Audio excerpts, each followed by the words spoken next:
Qui fabrique le véhicule le plus fiable, Volkswagen ou Mazda? Qui a la transmission la plus fiable?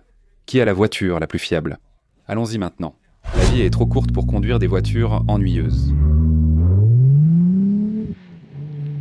Pourquoi tant de Mazda sont-elles encore produites au Japon aujourd'hui? Et certains diraient que les véhicules fabriqués au Japon, comme pour Toyota, without Torque aussi sont probablement les seuls véhicules que vous voudriez acheter de chaque marque. Même si c'est une bonne règle générale, ce n'est pas toujours exact. Et bien que de nombreuses buses Volkswagen soient fabriquées dans des endroits comme le Mexique, ainsi que la Volkswagen Atlas, comme celle que nous voyons ici, qui est fabriquée à Chattanooga, dans le Tennessee. Maintenant, ces véhicules ici sont grands, magnifiques. Beaucoup de gens étaient enthousiastes quand Volkswagen a lancé un SUV pleine grandeur, rivalisant avec Infiniti, Cadillac, Nissan et même Chevy. Mais la vérité, c'est que le Volkswagen Atlas est simplement la fin de la route pour l'instant. Volkswagen fabrique depuis longtemps des véhicules petits et économiques. Les véhicules européens, dont le Teos, sont leurs SUV d'entrée de gamme les moins chers en Amérique du Nord. Le Tigane est un peu plus grand. La troisième rangée de sièges était en option, mais n'est plus proposée en 2025. Comme la Volkswagen Jetta, la Golf et d'autres modèles populaires achetés depuis des années. Il y a un grand nombre de véhicules pour passionnés comme la Golf R, la Grand Tourisme Injection, même la Sirocco d'il y a de nombreuses années montre que c'est une marque populaire. Il y a sûrement une raison à cette popularité. Nous évoquerons celle de Volkswagen dans un instant, mais d'abord, voyons la Mazda CX-5. C'est l'un des SUV les plus populaires sur le marché en ce moment pour Mazda.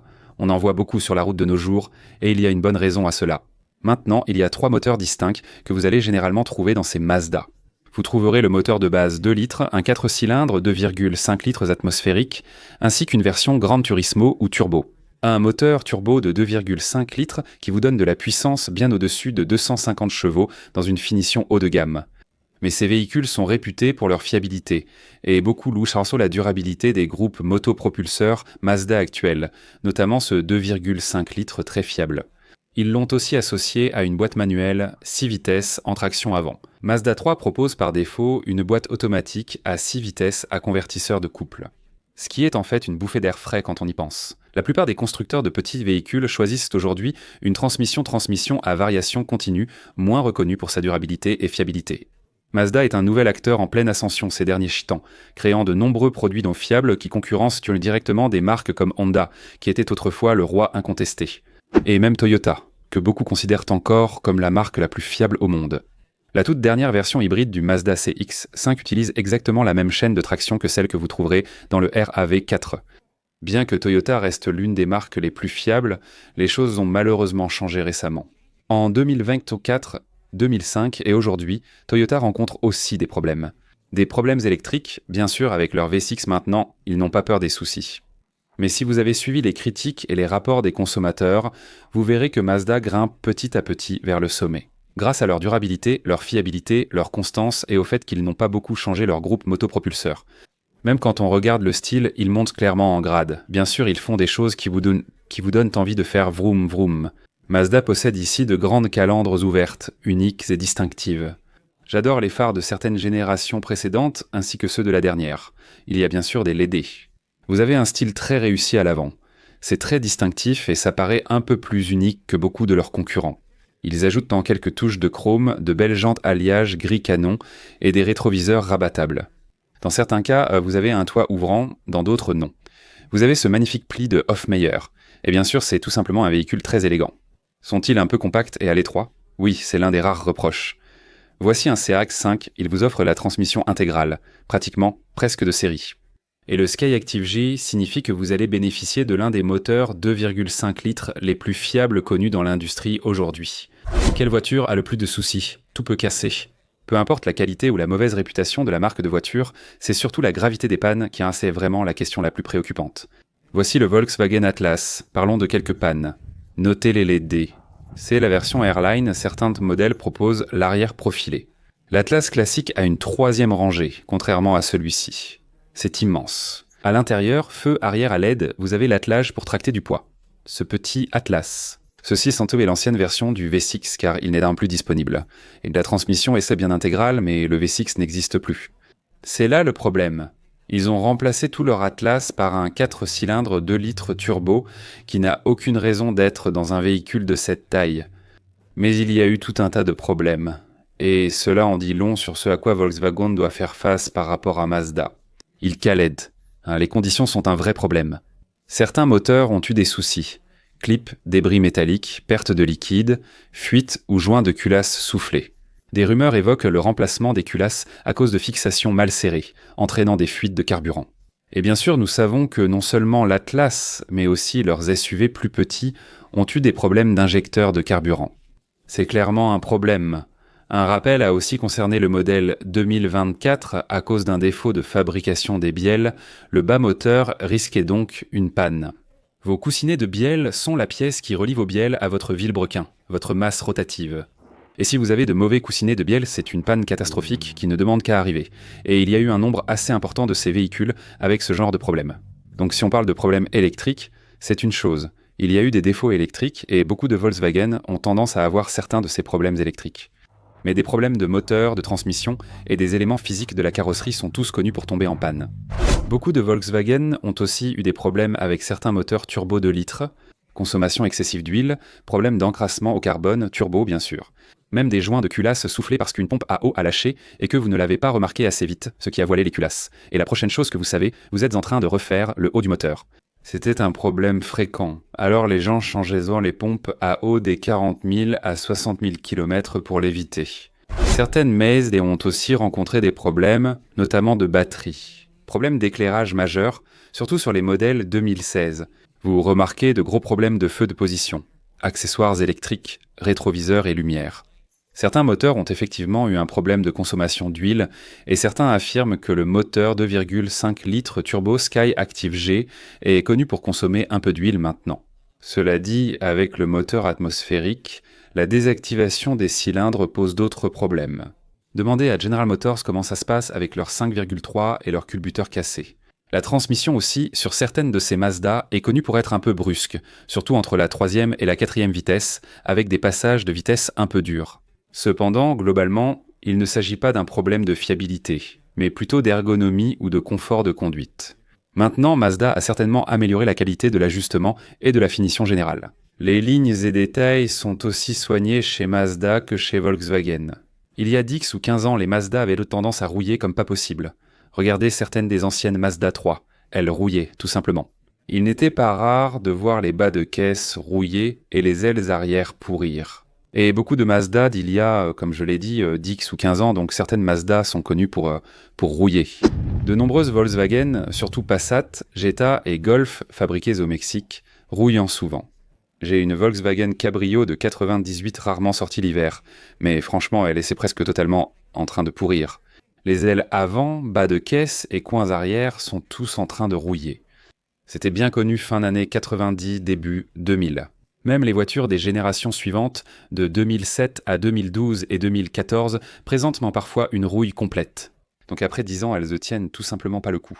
Quelle marque maintenant, en 2025 et 2026, est réellement la plus fiable ?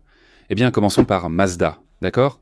Repère Pal attribue à Mazda environ 4 étoiles sur 5, une très bonne note.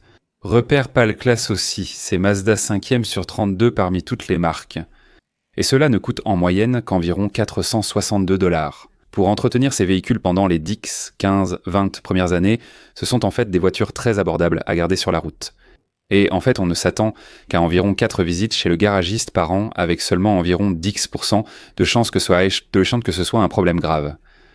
Peut-être tous les 2 à 3 ans, vous pourriez avoir un souci. Un véhicule sur 10 aura un problème majeur. Et l'étude de fiabilité 2025 de John David Power montre que beaucoup de ces Mazda sont désormais fiables. Une note de seulement 161. Problème de pour 100 véhicules, en d'autres termes, 16 problèmes par véhicule. Ce à quoi on peut s'attendre alors que la moyenne de l'industrie est d'environ 202 et que Lexus est à environ 140 problèmes contre 160 ici.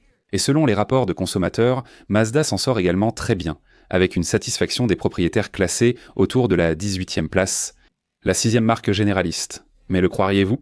Mazda est classée 6e pour la fiabilité des voitures neuves et aussi bonne que la 3e. Quand on parle du classement des voitures d'occasion, Mazda a donc une note exceptionnellement élevée pour la fiabilité globale. Sur le marché de l'occasion, les voitures présentent déjà du kilométrage et de l'usure. Il semble que Mazda commence à grimper dans le classement, tandis que beaucoup de ses concurrents commencent à dégringoler à l'arrière du camion à miel. Et Volkswagen a eu plus que sa part de problèmes avec le Tiguan et le Teos, avec des soucis de distribution de carburant, une consommation d'huile et beaucoup de défis de contrôle qualité en général. Mais de nombreux amateurs de Volkswagen diraient « Tant qu'on investit en pièces et argent, elle reste fiable ». C'est un peu la philosophie allemande, avec de nombreuses voitures et marques. En y mettant régulièrement de l'argent, elle fonctionnera de façon fiable, mais il faut la surveiller. Avec Mazda, peu d'entretien suffit. C'est l'essentiel. Les Mazda ont souvent une petite transmission fiable, majoritairement atmosphérique. Les versions turbo sont éprouvées. La MX-5. Miata, l'une des voitures de sport les plus fiables au monde, existe depuis très longtemps. Sont-elles les plus rapides ? Non, mais la MX-5 Skyactiv J est l'une des voitures les plus agréables à conduire. Elle est vraiment superbe. Parce qu'en comparant les classements des trois grands constructeurs, Volkswagen s'en sort moins bien que Mazda. Selon les rapports des consommateurs, la marque est classée autour de 25 sur 100 en termes de fiabilité globale, et le Tiguan ici n'est pas un modèle particulièrement fiable. Si vous parlez du Taos, le petit SUV, il est classé 18 sur 100, ce qui est lamentable. Beaucoup de ces problèmes viennent de la qualité, de l'alimentation en carburant, de la durabilité des composants, ainsi que de l'infodivertissement et de l'électronique. Globalement, ce véhicule ne tient pas vraiment la route. Repairpal est moins sévère à ce propos. La marque reçoit 3 étoiles et demie et se place 12e sur 32. Indique seulement que le coût annuel moyen est d'environ 676 $.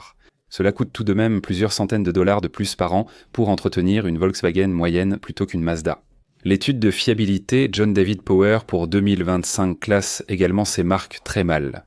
En fait, ils ont surpassé des marques comme Land Rover, Jaguar, Chrysler, Dodge, Fiat, toutes ces marques. Volkswagen s'est classé presque bon dernier dans l'étude de fiabilité John David Power.